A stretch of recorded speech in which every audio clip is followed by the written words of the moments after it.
Good morning. And as we look at the board, we must note that the U.S. markets are closed for the weekend.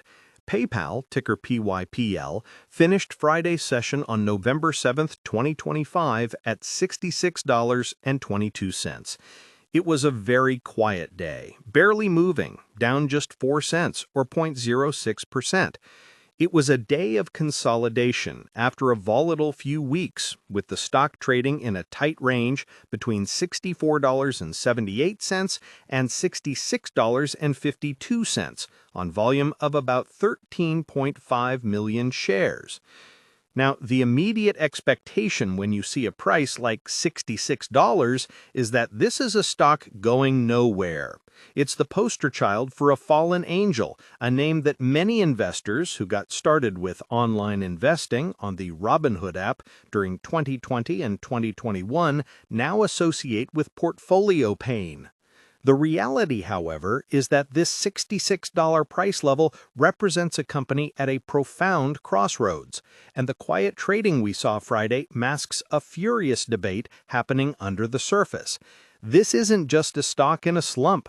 It's a company in the middle of a complete identity crisis, and its recent Q3 earnings report just threw a massive curveball at the bears. The market is trying to decide if PayPal is a value trap or a coiled spring, and the data suggests the answer is far from simple. This isn't a high flyer like Nvidia stock or a mega cap titan like Apple stock. This is a street fight for survival and relevance, and the outcome is anything but certain. Let's establish the common ground, the story everyone believes they know about PayPal. This is the granddaddy of fintech. It was the original digital wallet, the trusted button at checkout. The expectation for years was straightforward. As e-commerce grew, PayPal would grow with it. But then that narrative fractured. Competition exploded. Apple Pay became integrated into billions of devices, Zelle took over bank-to-bank transfers, and Block's Cash App, along with SoFi and other neobanks, chipped away at the peer-to-peer market dominated by Venmo. The stock's collapse from its 2021 highs of over $300 was brutal, wiping out billions in value and leaving a trail of disappointed investors, many of whom were practicing self-investing for the first time and learned a hard lesson about growth expectations. The consensus became that PayPal was a melting ice cube, a legacy tech company facing insurmountable margin compression. But here is the challenging reality, the part of the story that doesn't fit neatly into the "it's over" narrative. The market has been so focused on the competition that it may be missing the internal pivot. Under its new CEO, Alex Chriss, PayPal has fundamentally shifted its focus.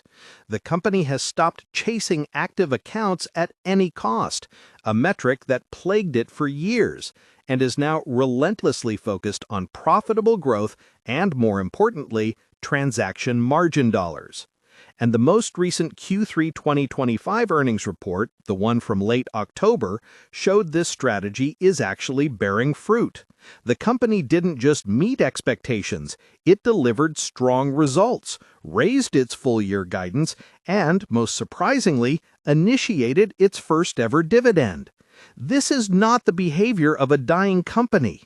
This is the behavior of a company signaling a transition to maturity, attempting to build a new floor for its stock price by becoming a stable, cash-generating business. This completely reframes the investment thesis. It's no longer about hypergrowth, it's about value and execution. Let's look at the recent trading action. The stock popped after that Q3 earnings report, but has since given back some of those gains, settling into this mid-60s range. What we're seeing is a tug of war. The bears are pointing to the 5% decrease in total payment transactions, a scary headline number. But the bulls are pointing to the fine print. That drop was almost entirely due to cleaning up the low-quality payment service provider business. When you exclude that, payment transactions actually increased by 7%. More importantly, transaction margin dollars, the real profitability metric, grew by 6%. This is the core of the expectation versus reality mismatch. The expectation is that margins are collapsing. The reality is that profitable transactions are growing.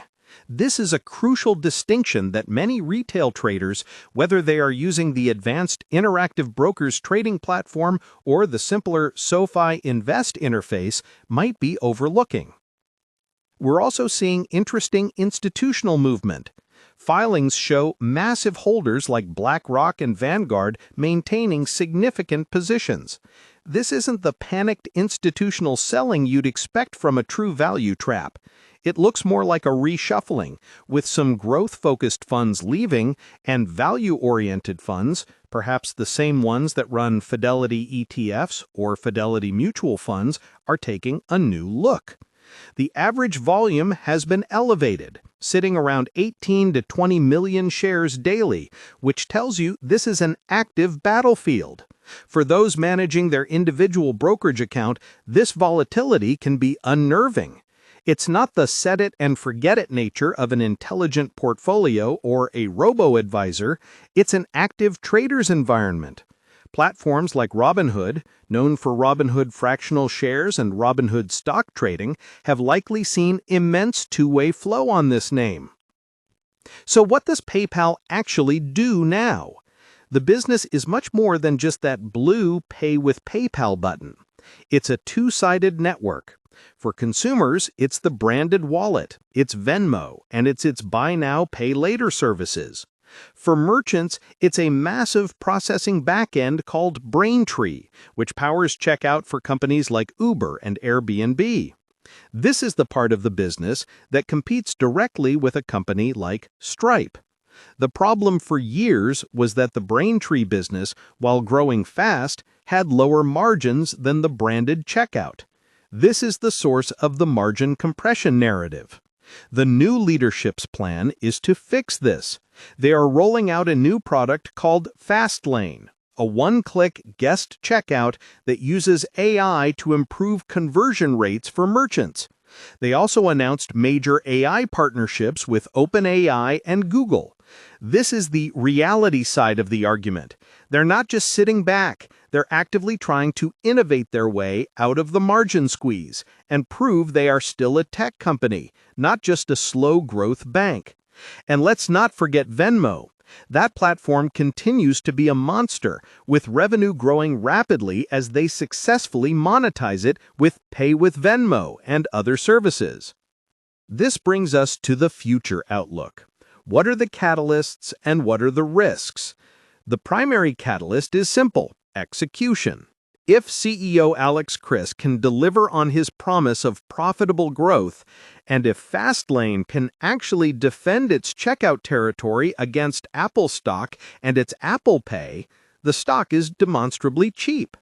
A PE ratio of 13 is what you pay for a utility or a regional bank, not a global fintech platform with 438 active accounts and positive free cash flow. If they can stabilize margins and continue growing earnings, the market will be forced to re-rate this stock higher. The new dividend provides a baseline of support, giving income-oriented investors a reason to own it, perhaps within their Fidelity IRAs or other long-term accounts.